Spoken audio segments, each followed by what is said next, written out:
targeted advertising, also law enforcement, and social benefits and others. Important to mention at the outset, there's no accepted definition of AI, and this is, I think, why it was even more important to just talk to people what kind of technologies they are using, because we saw a variety of use cases and technologies applied in different areas, and people also having different ideas of actually what AI constitutes, and seeing a variety in terms of different complexities, different levels of automation, different scale of usage, and also differences in terms of the impact the system has on people's lives. It's of course important to have a fundamental rights approach, which is not surprising for the Fundamental Rights Agency, but I think it's important to highlight that we have a strong set of fundamental rights applicable in the EU, and also the human rights framework, which is the important best starting point for any analysis. Not just legally, but it also helps to ethical approaches. Next slide, please. Yeah, so in our report across these use cases, we highlighted mainly 3 horizontal areas of rights, obviously including data protection. I'll speak about it in a second, but we also highlighted equality and non-discrimination issues, which apply throughout different use cases, and access to justice issues. In addition, good administration as a strong principle in EU law is relevant to highlight, and also consumer protection.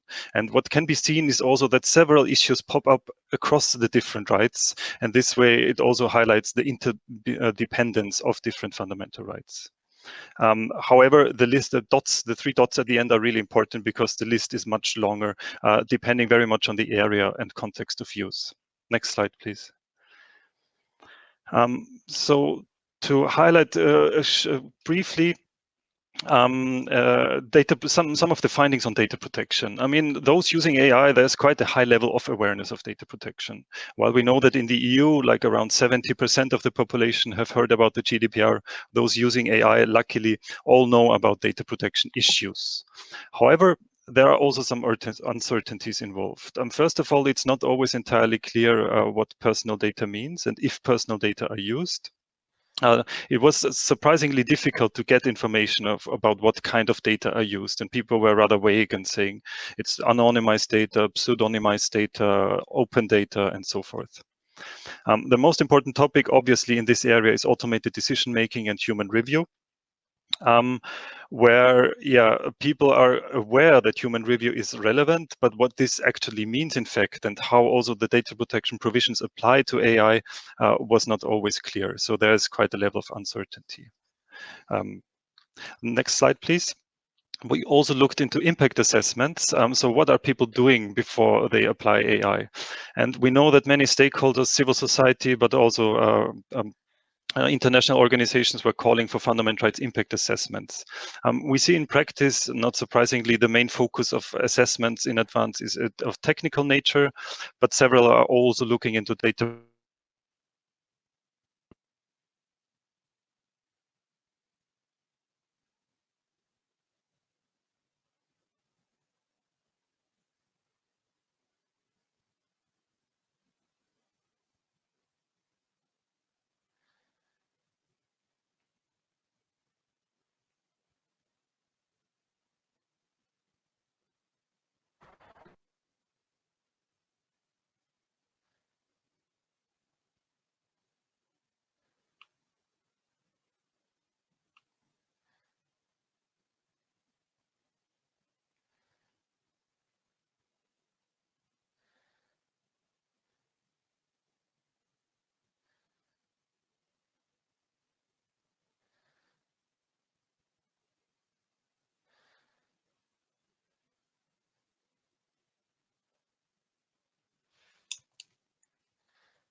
We do seem to be having some technical issues.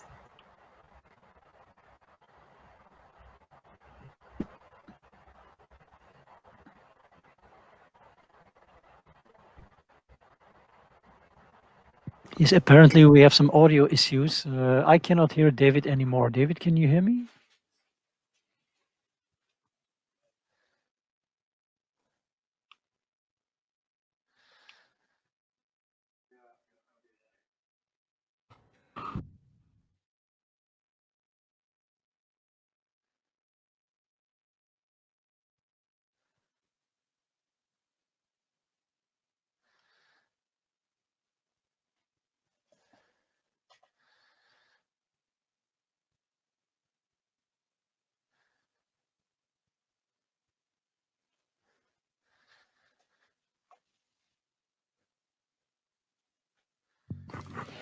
Hello, Frederike. This is Jeff speaking. Can you hear me? Frederike, can you hear me? Yes, I can hear you. You can I hear can me. hear you. But I couldn't hear David. No, neither can we. We cannot hear David. David, can you hear me? You can hear me because we cannot hear you. That is the problem. So I would we're working on it. recommend, yes, we can move to the next speaker and go back to David at the end when the issues were resolved. Okay, yeah, that's okay for me. And the next speaker is? Yes, sincere apologies for this. We're having a technical issue. We're moving on from David to Lilian Edwards, and David will continue his presentation at the end.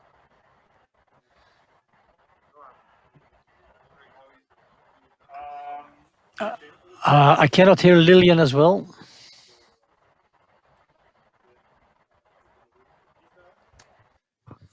Frederike, can you hear Lilian? Because I cannot hear her. No, I cannot hear him. No. Can you hear me now? Can you hear me now? Yes. Yeah. Sorry, it's my fault. I'd muted in case it helped. Okay. Right. Sorry, I'm used to this enough to know to unmute. I'm really sorry. Okay, shall I kick off? Yep. Please. Yes, please. Yes, please. Okay, right. I'll be quite brief as well because obviously we've wasted a little bit of time with the technical problems, for which I apologize. So the exam question we were kind of set, if you'd heard the whole report from David, was, is data protection sufficient to protect fundamental rights in the age of AI?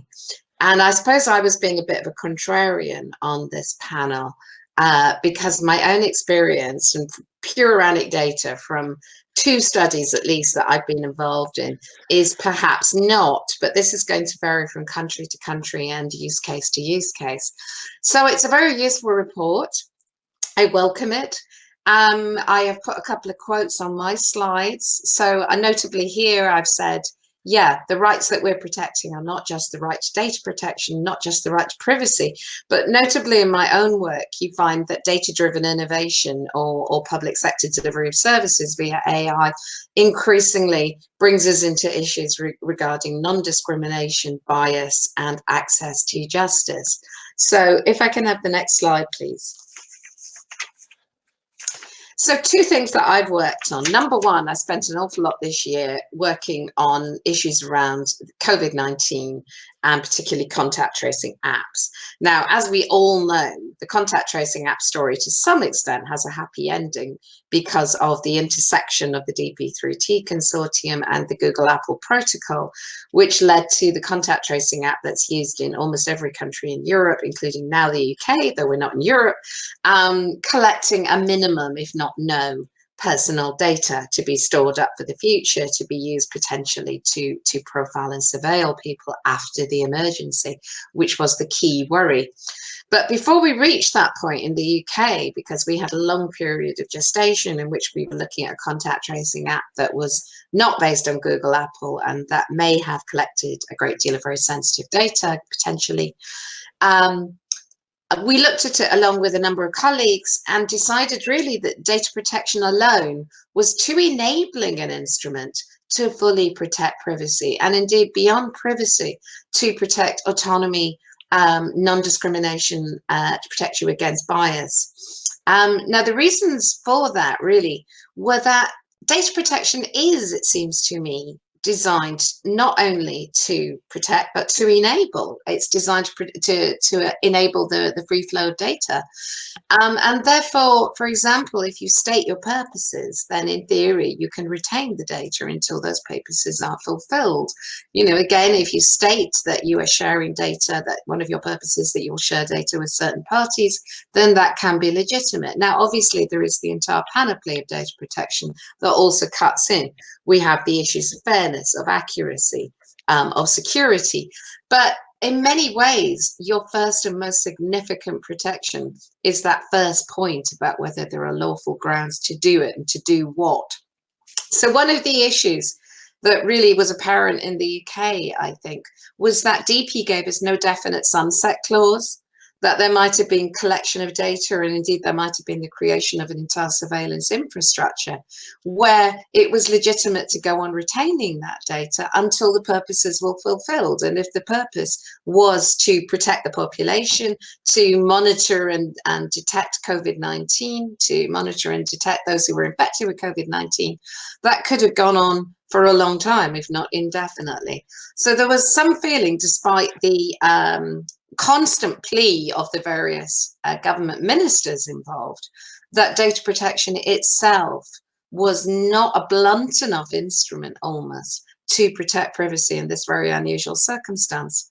And the second point that came up a lot, and which I think again is still relevant in the era where we're moving perhaps past obsession with contact tracing apps to obsession with vaccination passports or vaccination certificates, as we call them, is how do we deal with issues that are less proximate to just about privacy and data protection as fundamental rights? So notably, discrimination, autonomy, what's the implications of coercion? So we hypothesized a world in which there might well be coercion to install the app and to share data with, say, employers because from the app. And we also hypothesized that if you didn't install the app, then you might be excluded from public areas and public goods like public transport, like football stadia, like workplaces and so forth. And this raised huge issues, as everyone here no doubt knows, of indirect discrimination, because at that point there was highly unequal access to testing and notably low uptake of testing from the BAME community. Now, again, these things didn't really happen as far as one knows, but I think we are seeing a future going on where very similar results are likely to occur with vaccination passports, which do seem to be coming to us like an oncoming train. And in those cases, I think we have to think really seriously whether data protection is the best or only instrument to deal with these problems, and indeed whether the data protection regulator is the best person or persons to deal with these problems, because certainly the UK experience, and this may be UK personal grief, is that the regulator has not, it seems, been keen to stick their neck out. If you compare, for example, the Norwegian regulator and indeed the Norwegian Consumer Council or the Dutch regulator, there is absolutely no track record during the pandemic of the UK regulator preventing or even really making strong statements about these kind of problems. So if we go on to the next slide, my last point, which I'll do very quickly.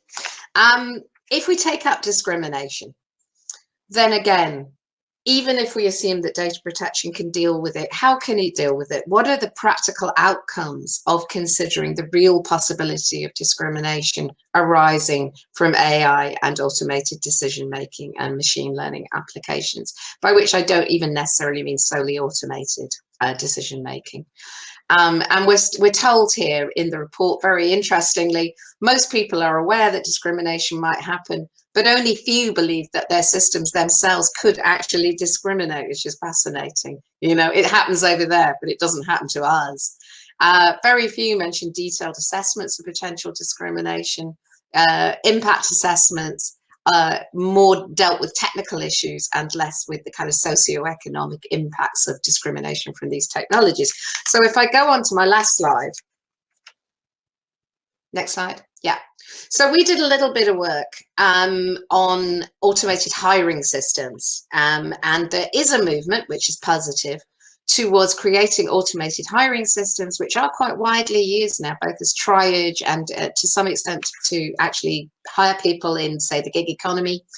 There is a movement towards trying to see, do these systems discriminate? We all know of the horror stories. How could we stop that, right? So this is becoming a technology issue. You find it coming up a great deal at the technology conferences and at the hybrid conferences such as FATSTAR or FACTSTAR as it's now known, Fairness, Accountability and Transparency. But in our work, which was a paper for FACTSTAR last year, we found that you have to drill down and see how people think that they are mitigating bias according to the legal instruments they're used to. And most notably, we found that in at least one US originated hiring system, automated hiring system, the approach taken was fundamentally embedded in American law, in American equality law, in American disparate impact law. It did not reflect the equality law and probably indeed the DP law of the EU or the UK. So I think this raises another problem, perhaps most notably about transparency. We're used by now to looking to scrutinizing transnational data flows, even if we may not know what to do about it, you know, CF Schrems too. But we are much less used to the concept of scrutinizing products that embed automated decision-making, data collection, data profiling. How are we going to deal with this? Is data protection and our data protection regulators the best people and the best instrument to deal with this? And just as, again, as anecdata, if you look around, the cases that are being heard on this sort of thing are mostly, it seems to me, not going through the data protection route. And you wonder why. Is it just the under-resourcing of DPAs? Is it the fact that they don't have the technical expertise? So HireView, one of the hiring systems I'm talking about, was taken in America, where they, of course they don't have a DPA, to the Federal Trade Commission. The Siri case in Holland, just was looking up, seems to have been heard as a pure Article 8 ECHR case rather than going through, as it were, the lens of data protection. The Italian Deliveroo algorithm case, it's not clear, I'm afraid, from the English translation I have.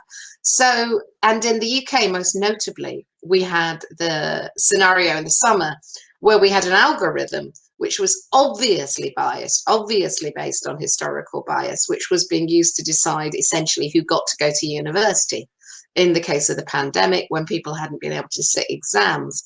Now, it was repelled by public outcry, but the DP regulator did, as was stated yesterday in Parliament, did nothing about it, said that they would sort of think about it. So I think one of the questions we have to ask is DP the right way to attack these problems? If yes, then what do we do to help the DP regulators confront them? And I'll stop. Thank you very much, Lilian, for these very good questions and thoughtful comments. We're moving on now to Pagona, who is the Vice President and Senior Managing Counsel for Privacy and Data Protection at MasterCard. Thank you. Can you hear me? Great. Yes, we can hear you. So first of all, I would like to react to the report that from the Fundamental Rights Agency. These are not my slides, actually. I have no slides.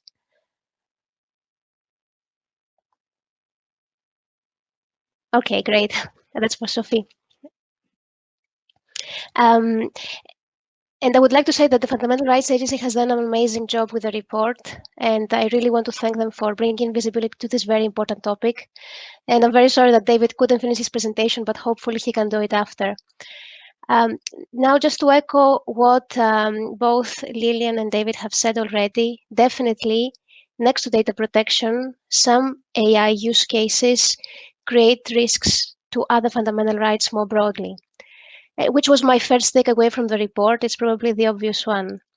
My second takeaway from the report has to do with the way that AI is built, which may give rise to a risk of discrimination, which is associated with bias that, for whatever reason, existed potentially in the data input or within the algorithm. And another risk for inadequate access to remedy or the right to fair trial. And I think this has to do probably as Lilian was mentioning before, with the black box effect of some AI applications.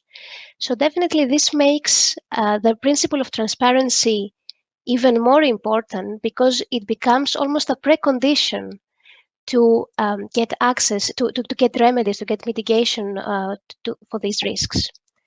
Overall, I think that the GDPR provides a good starting point to safeguard fundamental rights and freedoms. And I'm saying this for two reasons. First of all, because it was intended to do so. We see it in its subject matter. We also see it in several explicit references in the GDPR, which call for assessing fundamental rights and freedoms when looking into a processing activity. And I really counted them there between 30 and 40. So there's a lot of opportunity. And the second reason I'm saying this is because the GDPR provides certain tools for practical applicability of this idea of assessing fundamental rights more broadly. I refer to the example of data protection impact assessment, or the balancing test when a processing activity relies on legitimate interest, or the fairness principle assessment. That's how I see it. That's how we see it at MasterCard. Now, speaking about MasterCard, at MasterCard, we have made significant investments on AI over the last years. We primarily develop and use AI in the space of payment, fraud, and security. Or in other words, to tell the difference between a legitimate card holder versus an imposter. You may be wondering, what does this have to do with fundamental rights? Well, it does. Key part of our culture at MasterCard is what we call our decency quotient. We refer to it as DQ. So the same way we have IQ, EQ, we also have DQ, which commits us to being fair and to placing the individual at the center of everything we do. With this as a starting point, in the space of AI, we have developed an AI governance framework, which looks at all AI solutions that we're building to make sure they're trustworthy. Part of this is testing AI algorithms for bias, any type of bias, with methodologies that have their roots in cognitive science. Another part of this is that we have an AI governance council comprised by senior executives, including our Chief Privacy Officer, our Chief Data Officer, the Head of AI, and other senior representatives, which is consulted every time an AI use case triggers medium to high risk for individuals. And finally, we also place a lot of focus on our people. So training and education for the teams working with AI is key, is crucial, and we do a lot of this. As well, a commitment to ensure diversity in teams dealing with AI. Diversity in terms of geographies, diversity in terms of gender, amongst other things. Because we want to make sure that people who develop AI represent various communities, and in that way, bias cannot exist or is not allowed to continue. That's all I have for now. Thank you. Thank you very much for these remarks. We are now moving on to Sophie. Sophie works in the Council of Europe and is responsible for data protection and fundamental rights. Thank you, Frederike. Good morning, good afternoon to all. It's a pleasure to be with you. I'm very sorry, actually, that we don't have a chance to meet in Schaerbeek this time. Very sad, but happy to contribute to this discussion and be with all of you. And I want to thank the Fundamental Rights Agency for organizing this discussion and this panel. I was supposed to have some slides that were shown for Pagona earlier. Okay, they're here. So, getting AI right. Yes, perfect. Let me start one level up, actually, with human dignity. And it's not by chance that human dignity is the first chapter and the first article of the Charter for Fundamental Rights of the EU. Human dignity is not only a fundamental right in itself, but first and foremost, it constitutes the real basis of fundamental rights and the foundation of freedom, justice, and peace. Next slide, please. So the report that has been published by the Fundamental Rights Agency on getting the future right, let me, and that's my selected piece, highlight section 4.3 on human dignity. It's in page 60. And there, the report highlights that AI-driven processing of personal data must be carried out in a manner that respects human dignity. It puts the human at the center of all discussions and actions related to AI. Rather than the technology, the human being creating and affected by the new technology needs to be the focus. And I love this last sentence of this section.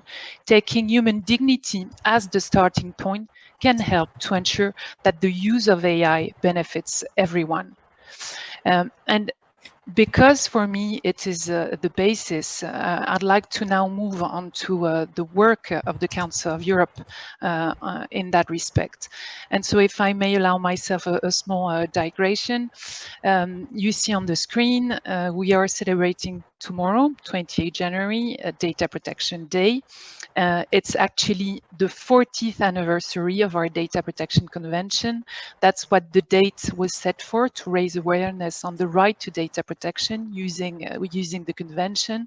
So 40 years today, it's quite an achievement. And it's also the 15th edition of the day. So thank you, CPDP, for allowing us to celebrate together. And so human dignity is expressly mentioned in the preamble of Convention 108+, which is the updated form, because we are dealing with new challenges. And the preamble refers to the right to personal autonomy, the right to control one's personal data, as well as to the dignity of individuals. The report adds that human dignity requires that safeguards be put in place when processing personal data in order for individuals not to be treated as mere objects. I think it's a very strong language that has been built in the explanatory report to the modernized convention. And I echo some of the points that have been made by Pagona on the fact that we have data protection frameworks. She focused on the GDPR, but clearly I will make the link with Convention 108+, that have been built to bring us to protection for the new processing we are now facing. So clearly, human dignity is the essence of what we're trying to secure with the enjoyment of human rights and fundamental freedoms. And Frederike, you cheated a bit, and that's your privilege as a moderator. You've asked us, how can data protection effectively safeguard other fundamental rights, with the focus on effectively? Well, that was not the initial title of the panel put forward, but because we've had this preparation with Lilian, indeed being the devil's advocate, and you really focusing on how can we ensure that one strong instrument that we have, that is data protection, and indeed, Lilian, it might not be the only one of use, but how can it actually also safeguard other fundamental rights? So you see where I'm coming. My reply is a positive one, in the sense that we have a strong tool to actually safeguard other fundamental rights. And coming to this really effectivity part of your question, I think we all have a role to play. And as an intergovernmental organization, what we're doing is to focus on providing an appropriate legal framework. And appropriate legal frameworks also entails dealing with the means of for its implementation. So This legal framework has to be a strong legal framework. So for us, it's a legally binding instrument. That is what the Convention 108 is about. But there, I will also make the link with the work of the ad hoc committee on artificial intelligence. That is the CARAI, which is a specialized committee working on AI issues. And they've been working for over a year now. They've produced a feasibility study end of last year in December that you can find online, where they actually conclude to the need for a legally binding instrument in the field, mixed with a combination of non-legally binding instruments. So the study actually notes that there is no existing instruments such as this one. You have an abundance of guidelines of ethical orientations, call it how you want, but there is no legally binding instrument tackling this question. It's key, and we're working on that to try to address some of the gaps of the current existing frameworks, such as the Data Protection Convention. Another, I think, very important feature of this work and the legal framework is we need a global dimension, because it corresponds to the reality of our interconnected world. Wherever models are trained, wherever the models are trained, wherever the algorithms are being used, we need to have a similar understanding of what is at stake. So what is personal data, what data protection impact assessment should include, what the notion of quality of data implies, both in terms of representativity and reliability of the data. So this and creating this common understanding about those key notions, I think, is essential for the effectivity of our protection. And this is what we're trying to achieve with the Convention 108 Plus, which clearly is one of the elements of response. It's been modernized, and it took us a number of years to address, for instance, the algorithmic environment. And so you will find in the convention some of those tools that can be used, and that can be used on various continents in the world. My final point on the effectivity of this protection comes to the enforcement, and I think, Lilian, you've really nailed it. We do have independent data protection authorities. This is also one of the strong pillars of the modernized convention. But the question is this enough? I think, and you mentioned the UK situation, it's not the same everywhere. We've seen indeed with the COVID response that some DPAs have been extremely active and strong in ensuring that digital contract tracing would be done according to the legal provisions. So there may be disparities, but the tool, which is having an independent regulator, which I think can, if it has the appropriate resources, have the technical capacity to do that. You see it in several DPAs having really computer scientists involved and actually checking that the system is complying with the law. Well, it is, for me, something we have to work on. We need to give them the means to do their work. So let me come to, and it's a teaser because the text is not yet available, but tomorrow we will publish guidelines on facial recognition that have just been adopted by the committee of the convention. So it's significant because it's been adopted by 55 countries, and there again I come to this need of agreeing on a common set of principles. It does provide, I think, a good response to some of the challenges we have. If you want to focus more specifically on the use of AI in an education setting, you can also look for our guidelines on the protection of children in an education setting. This came out also in respect of AI and profiling of children as a key risk we had to address, and you will find some language there. So to conclude, how do we get the future right? That's our question. Well, I think I need to link it back to the current work of the CAHAI. The study has identified the key principles, the rights and obligations, which could become the main elements of this future legal framework, applicable to the design, the development, and the application of AI based on our standards, Council of Europe standards. So it includes our Data Protection Convention. And it is interesting to note that one part of this study specifically deals with the need to ensure the effectivity of the legal framework. And so they're putting proposals on possible practical and follow-up mechanisms to ensure the compliance and the effectiveness of the legal framework.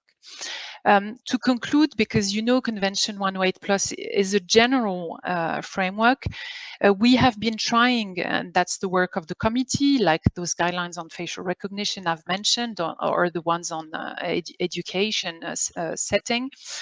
We've been trying, it's already 2 years ago, to dive more into the question of AI and data protection, because indeed we saw some of the limits, and those guidelines really insist on the precautionary approach that is needed, but also advise to go beyond in the assessment of the risks and the mitigating measures you need to take, to go beyond the sole right to data protection, to also envisage broader fundamental rights, of course, and even beyond that, the impact on our democracies, on our ethical and social values.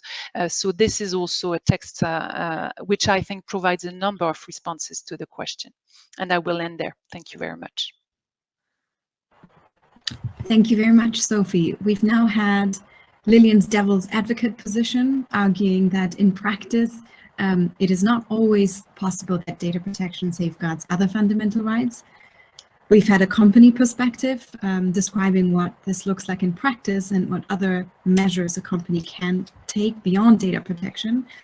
And now we've had a strong case from Sophie arguing that indeed data protection is a legally binding instrument that is also global to a certain extent in nature, that can indeed safeguard fundamental rights. Because we unfortunately, the technical issues cut David short, I would like this opportunity before we go into the questions to give the floor back to David and ask you again what the Fundamental Rights Agency's report's perspective is on the key issue that we're discussing today. And I will take away the word effectively and maybe turn this into two separate questions. Can data protection protect people from other fundamental rights as well in the case of AI? And what is your view on how effectively it can do that?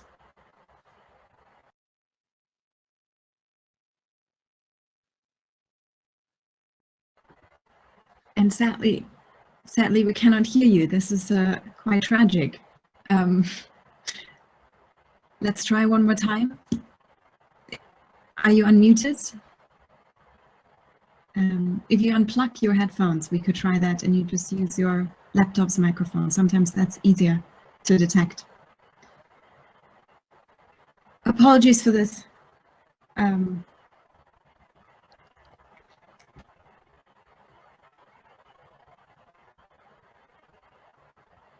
We cannot hear David. We'll keep trying, because this is one of your contribution is this is the report that inspired this panel, and we're all our discussions are organized around it. I'll move back to the prepared questions. We'll keep trying, and we'll try to we try to bring in David during the discussion. I think the very first questions I wanted to ask is, we've heard these different perspectives on our key question. I still wonder what it means for the world that we're living in. We're living in a world that's made of data, and data protection comes from a time, or originates from a time, when that was not the case.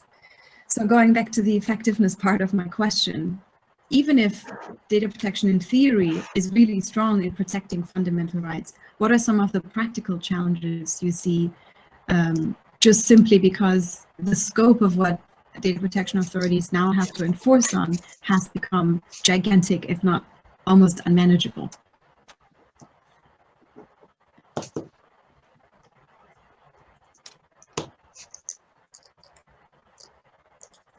Is that to anybody, or is that to That is Sophie? to anybody. That is to anybody, but maybe I think Sophie. Okay, happy to comment on this one. Thanks. Well, first, you refer to data protection as being indeed and quite. I wouldn't say old, but yes, it's a number of decades that the right has been established. But clearly, for those decades, there's been a very strong evolution in the way the right has been understood and applied and safeguarded.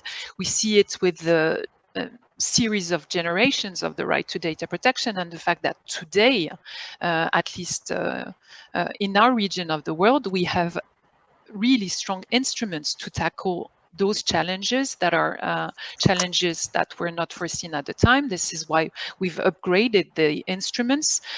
It is indeed a difficulty to have a legal framework matching the pace of evolution of the technologies, but at the same time, when you have a right that focuses on the control by the individual of his information, whatever the technological context you're in, you should be able to enforce the right and ensure that that the individual can exercise those rights.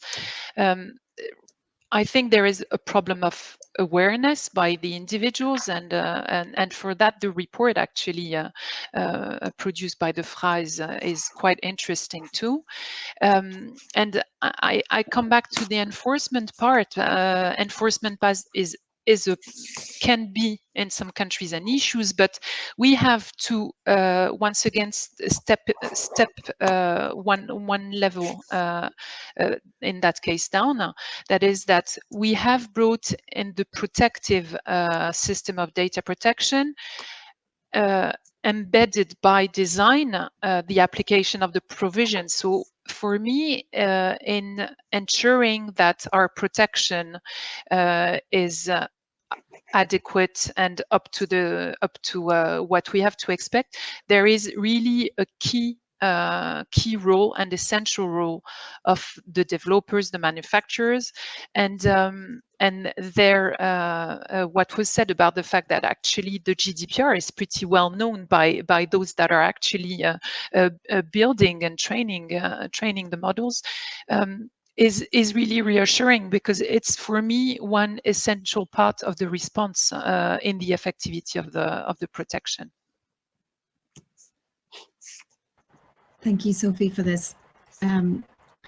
Something else I want to ask, this is more to Pagona specifically, and this is I'm asking this question with my civil society hat. We're debating a factual question, but at the same time, it's closely intertwined with tactical considerations. So I wonder, given the immense challenges that we're facing in all of tech policy at the moment, might there be an interest? Might there be an interest in saying that data protection is already enough in order to prevent more stronger regulation on AI specifically? And then maybe to the broader question, what do you think is most important to focus on going forward? Should we aim to strengthen the data protection regime and its enforcement, or should we focus on having more sector-specific and additional laws to protect people from fundamental rights? And maybe related, maybe that's not a dichotomy at all, and we should be doing everything at the same time.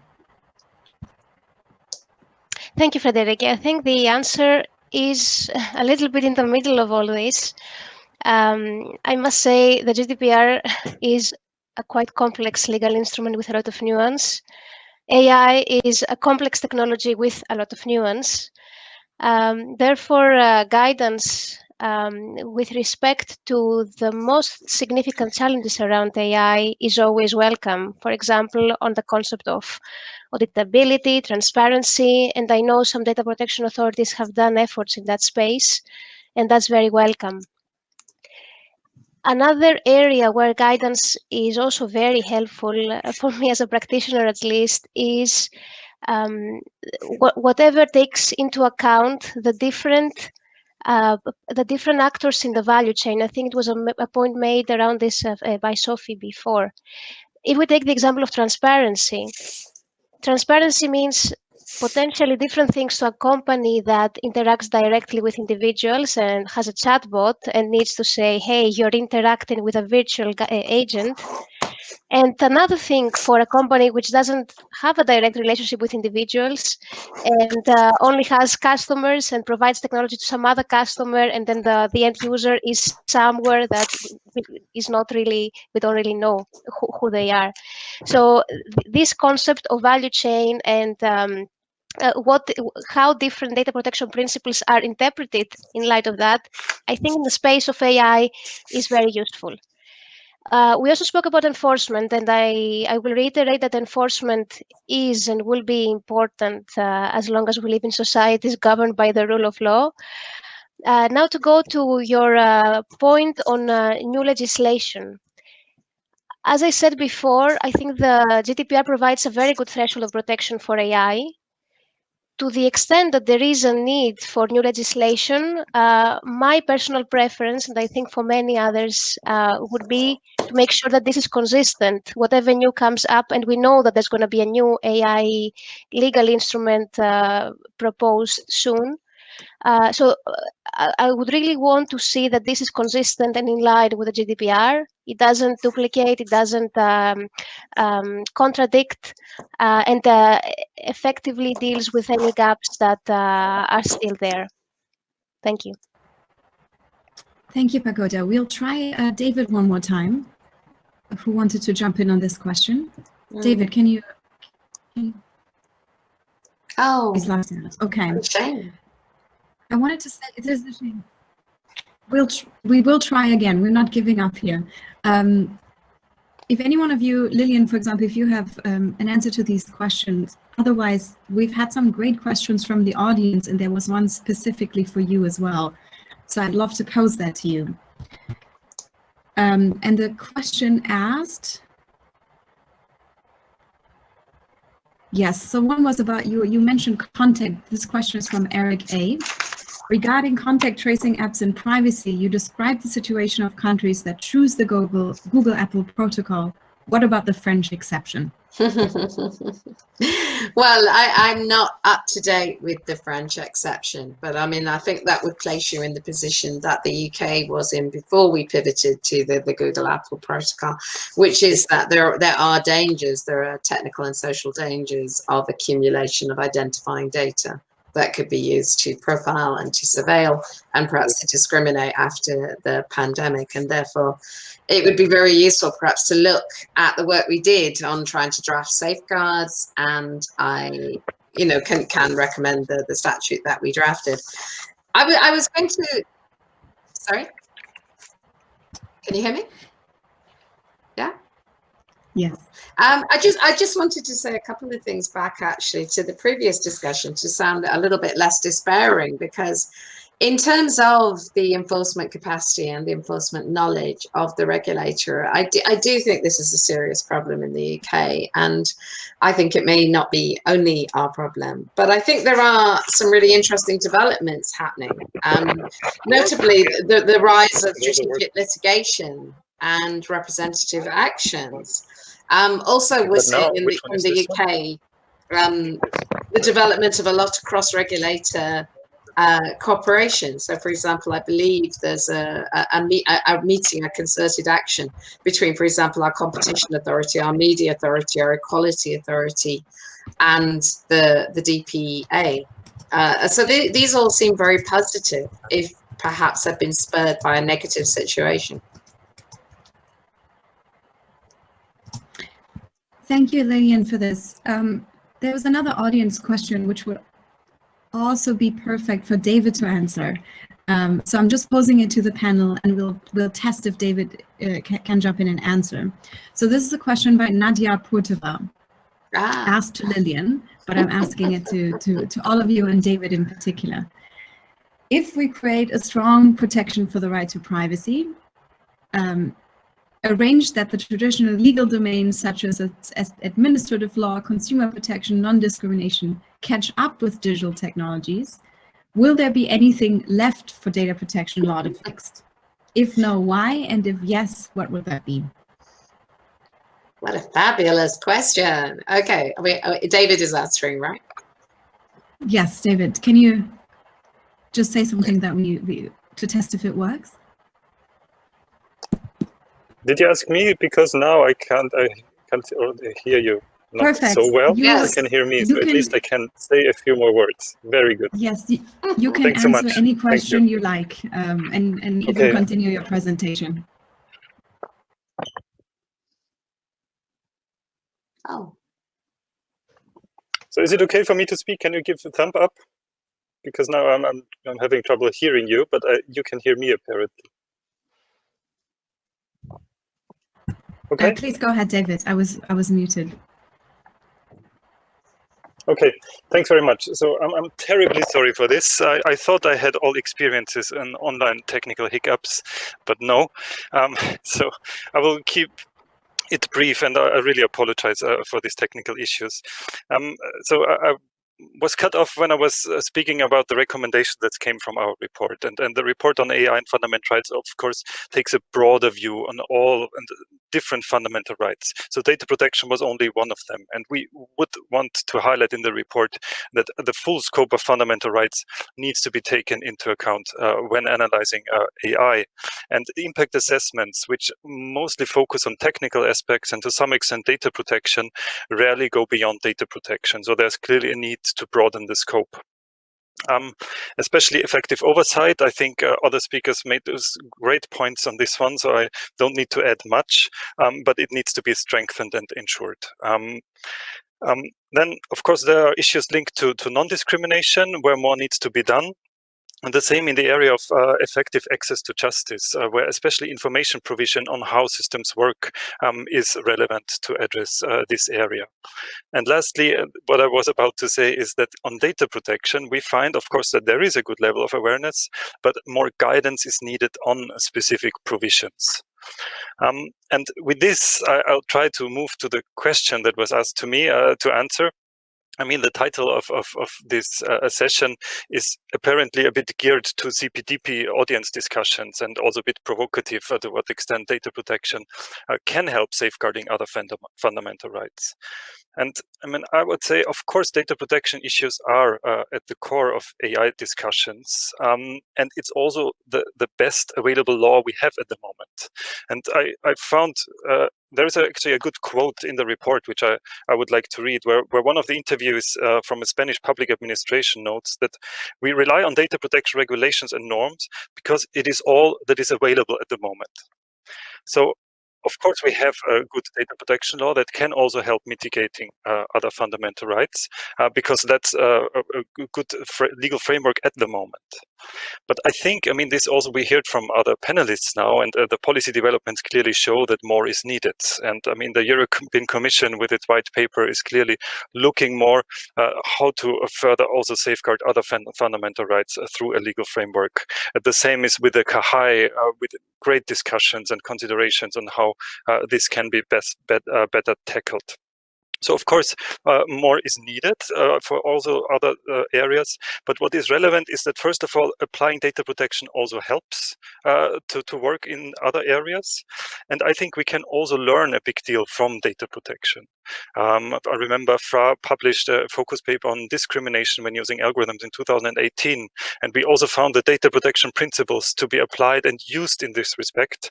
And this way can also be helpful.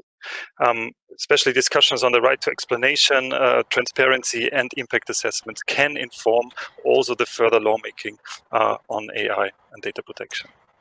David, and I'll stop here. Apologies again. Terrible cutting you short. I just want to end on a note to say thank you all for your really thoughtful comments and questions. I cannot recommend the report by the Fundamental Rights Agency on getting the future right, artificial intelligence and fundamental rights. It covers lots of really good case studies and grounds this sometimes very abstract debates around AI and fundamental rights in concrete applications. I wish we could all meet in person and had more time to discuss, but thank you all very much. I learned a lot, and I hope everyone who listened in from home did as well. Thank you.